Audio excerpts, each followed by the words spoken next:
வணக்கம். இது ஐபிசி தமிழின் செய்தி வீச்சு. இன்றைய செய்தி வீச்சில் இலங்கை நிலவரங்களும் இஸ்ரேலிய ஈரானிய தாக்குதல் நிலவரங்களும் கலவையாக வருகின்றன. இலங்கை தீவிலிருந்து இஸ்ரேல் ஈரான் ஆகிய நாடுகள் ஆயிரக்கணக்கான கிலோமீட்டர்களுக்கு அப்பால் இருந்தாலும் இந்த இரண்டு பகையாளி நாடுகளுக்கும் இடையிலான மோதலின் பக்க விளைவுகள் மத்திய கிழக்கின் ஹோர்மூஸ் வளைகுடா ஊடாக இலங்கை தீவையும் அசைத்துக் கொள்ளும் பாதக அறிகுறிகள் மிக தெளிவாகவே தெரிகின்றன. எனினும் இந்த பாதக அறிகுறிகளை இப்போதைக்கு சட்டை செய்ய தயாராக இல்லாத இலங்கை தீவின் அரசியல்வாதிகள் தமக்குரிய ஆட்சி அதிகார சுயநலன்களில் மூழ்கியிருந்தனர்.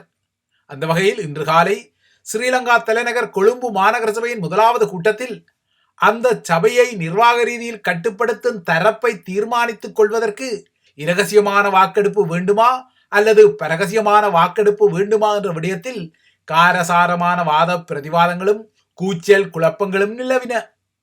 இந்த நிலைமையால் கொழும்பு மாநகர சபைக்குரிய புதிய நிர்வாகத்தை இன்று தெரிவு செய்து கொள்ளும் வகையில் சென்ற மேல்மாகாண சபையின் உள்ளூராட்சி ஆணையாளர் சாரங்கிகா ஜெயசுந்தர போதும் என திணறிக்கொண்டார். மாநகர சபையில் உள்ள சஜித் அணியின் உறுப்பினர்களும் ரணில் விக்ரமசிங்கவின் உறுப்பினர்களும் திறந்த வாக்கெடுப்பை கோர அவ்வாறான திறந்த வாக்கெடுப்பை மறுதளித்த ஏகேடிஆர் தரப்பு இரகசியமான வாக்கெடுப்பை கோரி வாத பிரதிவாதங்களை செய்து கொண்டதால் அமர்வின் ஆரம்பமே அதகலமாகியது. எனினும் இறுதியில் இரகசிய வாக்கெடுப்பாக ஒப்பேற்றப்பட்ட இந்த ஆட்டத்தில் இறுதி வெற்றி ஏகேடிஆர் தரப்புக்கு கிட்டியது. அதன் அடிப்படையில் கொழும்பு மாநகர சபைக்கு ஏகேடிஆர் தரப்பில் முதல்வர் வேட்பாளராக களமிறக்கப்பட்ட வரேக் அலி பல்தசார் என்ற பெண்மணி எதிர்க்கட்சி கூட்டணியால் ஆதரிக்கப்பட்ட ரிஷா ஷாருக்கை தோற்கடித்து முதல்வர் பதவியை பெற்றுக் கொண்டார். வரேக் அலி பல்தாசருக்கு 61 வாக்குகளும் ரிஷா ஷாருக்கு 54 வாக்குகளும் கிட்டியிருந்தன. இதன் அடிப்படையில் கொழும்பு மாநகர சபையை மையப்படுத்திய ஏகேடிஆரின் டீல் இன்று காலை வெற்றிகரமாக ஒப்பேற்றப்பட்டது. கொழும்பு மாநகர சபையில் முதல்வரை தீர்மானித்துக் கொள்வதற்கு இரகசிய வாக்கெடுப்பு வேண்டுமா பரகசிய வாக்கெடுப்பு வேண்டுமா என்ற விடயத்தில் அரசியல்வாதிகள் அடிபட்டுக் கொண்டாலும் இலங்கையில் நிதி மோசடிகளுடன் தொடர்புடைய 88 பேரின் சொத்துக்களை முடக்கி அவற்றை விற்று நாட்டின் திரசேரிக்கு அந்த பணத்தை சேர்ப்பதற்கு தாம் முடிவு செய்துள்ளதாக ஏகேடிஆரின் தரப்பு கூறிக்கொண்டாலும் இவ்வாறாக கூறப்படுவதற்கு ஆதாரமாக முன்னாள் அமைச்சர் தயா கமகேயுடன் தொடர்புடையதாக கூறப்படும் 3 நிறுவனங்களை பொது ஏலத்தில் விட்டுக் கொள்வதற்கு கொழும்பு வணிக நீதிமன்றத்தின் உத்தரவை ஏகேடிஆர் தரப்பு பெற்றுக்கொண்டாலும் இவ்வாறான உத்தரங்களால் இலங்கையின் சவால்கள் தீர்ந்து கொள்ளுமா என்பது தெரியவில்லை. ஏனென்றால் இலங்கையின் சவால்களை மேலும் நீட்சிப்படுத்தும் வகையில் மத்திய கிழக்கின் புதிய பதற்ற நிலவரங்கள் வந்துவிட்டன. மத்திய கிழக்கின் பதற்ற நிலவரங்களால் இலங்கை தீவும் கடுமையாக அடிவாங்க போவதற்குரிய அறிகுறியை இன்று உலக எண்ணெய் சந்தை வெளிப்படுத்தியது. உலக எண்ணெய் சந்தையில் இன்று காலை இன்னும் விலைகள் ஏறிக்கொண்டன. இது இலங்கை தீவுக்கு பரகசியமாகவே ஒரு பாதகமான செய்தியை வழங்கியுள்ளது.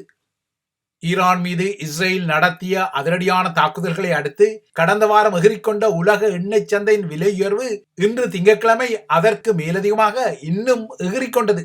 ஈரானில் உள்ள எரிசக்தி வளங்களை இஸ்ரேல் தாக்கிய நிலையில் இன்று காலை இஸ்ரேல் மீது ஈரான் புதிய ஏவுகணை தாக்குதல் அலையொன்றை தொடுத்து இஸ்ரேலின் எரிசக்தி மையங்களையும் முதன்மை நகரான டெல் அவியையும் தாக்கிக் கொண்டதால் உலக எண்ணெய் சந்தையில் மீண்டும் பதற்றங்கள் தோன்றின. ஈரானிய இஸ்ரேலிய போர்முகங்கள் தனிவுக்கு வராமல் விட்டால் ஹோர்மூஸ் வளைகுடா ஊடாக எண்ணெய் கப்பல்கள் பயணம் செய்ய முடியாத ஒரு நிலைமை வரக்கூடும் என்ற அச்சத்தால் உலக எண்ணெய் சந்தையில் பதற்றங்கள் ஏறுமுகப்படுகின்றன. இஸ்ரேலிய தாக்குதலில் கொல்லப்படும் ஈரானிய படைத்துறையின் உயர் முகங்களின் பட்டியல் வரிசையில் ஈரானிய உளவுத்துறை தலைவர் முகமது கெசமியும் அவருக்கு அடுத்த நிலையில் இருந்த உளவுத்துறை தளபதிகளான ஹசன் மொஹோஹிக்கும் மொஹசன் பஹேரியும் நேற்று கொல்லப்பட்ட நிலையில் ஈரானின் சீற்றம் இன்று அதிகாலை இஸ்ரேல் மீது கடுமையாக திரும்பியது.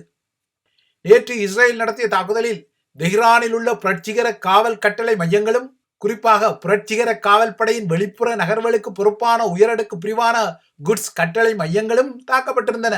நேற்று இஸ்ரேல் நடத்திய இந்த தாக்குதல்கள் தலைநகர் தெஹ்ரானில் அதிர்ச்சியையும் குழப்பத்தையும் விதைத்த நிலையில் இன்று அதிகாலை அதற்கு பதிலடியாக ஈரான் தனது ஏவுகணை தாக்குதலால் இஸ்ரேலின் முதன்மை நகரான டெல் அவியை அதிர்ச்சிக்குள்ளாக்கியது. ஈரான் இன்று அதிகாலை ஏவிய ஏவுகணைகளில் 4 ஏவுகணைகள் டெல்லவிவில் விழுந்து வெடித்ததை அடுத்து யூதர்களுக்கும் இப்போது அச்சம், பீதி, குழப்பம் ஆகியன ஏற்பட்டுவிட்டன. ஈரான் ஏவிய புதிய அலை ஏவுகணைகளில் சில ஏவுகணைகள் கடலோர இஸ்ரேலிய நகரமான ஹைபாவையும் குறிவைத்ததால் ஹைபாவில் உள்ள எண்ணெய் சுத்திகரிப்பு நிலையமும் தாக்கப்பட்டது. இதேபோல ஈரானிய ஏவுகணைகள் மத்திய இஸ்ரேலில் உள்ள மின்சார கட்டமைப்பையும் சேதப்படுத்தியுள்ளன. இதற்கும் அப்பால் இன்னொரு இஸ்ரேலிய நகரமான பேட்யாமும் இன்று அதிகாலை தாக்கப்பட்டது. தாம் நடத்திய ஆபரேஷன் ரைசிங் லயன் என்ற அதிரடி நடவடிக்கையால் ஒரு பெரும் படைய இழப்பை ஆரம்பத்தில் எதிர்கொண்ட ஈரானிய ராணுவம் தமது தாக்குதல்களால் துவண்டுவிடும், தளர்ந்துவிடும் என எதிர்பார்த்த இஸ்ரேலுக்கு ஈரானின் புதிய தாக்குதல்கள் வேறு வகையான செய்தியை அழுத்தமாக சொல்லியுள்ளன. குறிப்பாக இஸ்ரேல் ஈரானிய வலிமையை குறை மதிப்புக்கு உள்ளாக்கியமைக்கு ஆதாரமாக இன்று இஸ்ரேல் மீதான ஈரானின் ஏவுகணை தாக்குதல்கள் பதிவாகியுள்ளன. ஈரானின் படைய கட்டளை மையங்களை தமது தாக்குதல்கள் சீர்குலைத்ததாக இஸ்ரேல் நம்பிக்கொண்டாலும் அவ்வாறாக வைத்த நம்பிக்கை தவறு என்பதை இன்று காலை ஈரானிய ஏவுகணைகள் இஸ்ரேலின் வான் பாதுகாப்பு அமைப்புகளின் சகல அடுக்குகளையும் ஊடுருவி வெற்றிகரமாக இஸ்ரேலில் பல இலக்குகளை தாக்கியுள்ளன. மறுபுறத்தே இஸ்ரேலின் தாக்குதல்கள் ஈரானிய தலைநகர் தெஹ்ரானை குறிவைப்பதால் தலைநகரிலிருந்து வெளியேறி கிராமப்புறங்களுக்கு செல்வதற்கு ஆயிரக்கணக்கான ஈரானியர்கள் முண்டியடிப்பதால் தெஹ்ரானில் இருந்து வெளியே செல்லும் வீதிகள் நேற்று கடுமையான போக்குவரத்து நெருக்கடிக்கு உள்ளாக்கப்பட்டன. இஸ்ரேலிய ஈரானிய மோதலை பொறுத்தவரை இதுவரை இரவு நேரங்களில் இடம்பெற்ற ஏவுகணை தாக்குதல்கள் இப்போது பகல் நேர தாக்குதல்களாகவும் மாறியுள்ளன. இஸ்ரேலிய தாக்குதல்களால் இதுவரை 250 பேருக்கு மேல் தமது நாட்டில் கொல்லப்பட்டுள்ளதாகவும் 1000க்கும் மேற்பட்டோர் காயமடைந்துள்ளதாகவும் ஈரான் குறிப்பிடுகின்றது. ஆனால் கொல்லப்பட்டவர்கள் மற்றும் காயமடைந்தவர்களில் 90% அதிகமானோர் பொதுமக்கள் என்றும் ஈரான் குறிப்பிடுகின்றது. இஸ்ரேலில் ஈரானின் தாக்குதல்களால் கொல்லப்பட்டவர்களின் மொத்த எண்ணிக்கை 17ஆக பதிவாகியுள்ளது. இதுவரை 500 பேருக்கு மேல் காயமடைந்துள்ளனர். ஈரானிய ஆன்மீக தலைவர் அயத்துல்லா அலி கெமனியை கொல்லும் இஸ்ரேலிய மொசாட்டின் திட்டத்தை அமெரிக்க அரசு தலைவர் டொனால்ட் ட்ரம்ப் கடுமையாக எதிர்த்ததாகவும் இதனால் இந்த திட்டத்தை இஸ்ரேல் கைவிட்டதான செய்திகள் கசிந்திருந்தாலும் இந்த விடயத்தில் இஸ்ரேல் அமெரிக்காவுடன் உடன்பாடு கொண்டமைக்கான உறுதிப்பாடுகள் வலுவாக இல்லை. இதனால் இஸ்ரேல் தொடர்ந்தும் அயத்துல்லா அலி கெமனியை கொல்லும் திட்டங்களை கொண்டிருப்பதாகவும் இஸ்ரேலின் இந்த திட்டங்களை அறிந்து கொண்ட கெமனி வளமையாக வாழும் தனது வதிவிடத்திலிருந்து வெகு தூரத்தில் இரகசியமான இடம் ஒன்றில் தங்க வைக்கப்பட்டுள்ளதாகவும் ஈரானிய செய்திகள் கூறுகின்றன. ஈரானிய புரட்சிகர காவல் படையின் தலைவர் ஜெனரல் ஹொசைன் சலாமி உட்பட தன்னுடன் நெருங்கிய தொடர்பில் இருந்த மூத்த இராணுவ அதிகாரிகள் கொல்லப்பட்டதால் ஈரானிய ஆன்மீக தலைவர் தளர்ந்திருப்பதாக கருதப்பட்டாலும் இஸ்ரேல் மீதான புதிய தாக்குதல்களுக்கு அவர் தொடர்ந்தும் சூளுரைப்பது அவர் தளர்வடையவில்லை என்பதை ஆதாரப்படுத்துகிறது. இஸ்ரேல் தனது அதிரடியான ஆபரேஷன் ரைசிங் லயன் தாக்குதல் ஊடாக ஈரானிய படைத்துறையின் உயர் முகங்களையும் அதன் முக்கிய அணு விஞ்ஞானிகளையும் கொண்டிருந்தது. ஈரானின் இராணுவ தளபதி, அதன் புரட்சிகர காவல் படையின் தளபதி, விமானப்படையின் தளபதி, முன்னாள் தேசிய பாதுகாப்பு தலைவர் ஆகியோர் கொல்லப்பட்ட நிலையில் நேற்று ஈரானிய உளவுத்துறை தலைவரும் அவரது முக்கிய 2 தளபதிகளும் கொல்லப்பட்டனர். இஸ்ரேல் மீது ஈரானிய ஏவுகணைகள் இப்போது அதிகமாக விழுவதால் 2 நாடுகளுக்கும் இடையிலான போர் நிறுத்தம் குறித்து அமெரிக்க அரசு தலைவர் டொனால்ட் ட்ரம்ப் கனடாவில் இடம்பெறும் G7 உச்சி மாநாட்டின் பின்னணியில் ஒரு அலறலை விடுத்தார். இஸ்ரேலும் ஈரானும் ஒரு உடன்பாட்டுக்கு வர வேண்டும் என குறிப்பிட்ட ட்ரம்ப் இதற்காக சில சந்திப்புகள் ஆரம்பிக்கப்பட்டுள்ளதாக குறிப்பிட்டதுடன் இஸ்ரேலுக்கும் ஈரானுக்கும் இடையில் சமாதான அனுசரணை செய்ய ரஷ்ய அரசு தலைவர் விளாடிமிர் புட்டினாலும் முடியும் எனவும் குறிப்பிட்டார். ட்ரம்பின் இந்த கருத்து ஐரோப்பிய தலைவர்களுக்கு எரிச்சலையூட்டியுள்ளது. உக்ரைன் மீதான ஆக்கிரமிப்புக்கு காரணமானவர் என ஐரோப்பிய தலைவர்கள் ராஜதந்திர தீண்டத்தகாத நிலையை வழங்கிய அதே விளாடிமிர் புட்டினை இஸ்ரேலிய ஈரானிய மோதலில் ஒரு சமாதான அனுசரணையாளராக ட்ரம்ப் அழைப்பது ஐரோப்பிய தலைவர்களுக்கும் புதிய அதிர்ச்சியாக வந்துள்ளது. இந்த நிலையில் அமெரிக்கா உட்பட்ட உலகின் முன்னணி பொருளாதார நாடுகளின் தலைவர்கள் கூடும் கனேடிய G7 உச்சி மாநாட்டின் காட்சிகள் வருகின்றன. இந்த உச்சி மாநாட்டின் உண்மையான நிகழ்ச்சி நிரலில் டொனால்ட் ட்ரம்பின் தொடர்ச்சியான வரி அதிகரிப்பு உட்பட்ட அவரது வரிப்போரை மையப்படுத்திய விடயங்களே தொடப்பட திட்டமிடப்பட்டிருந்தன.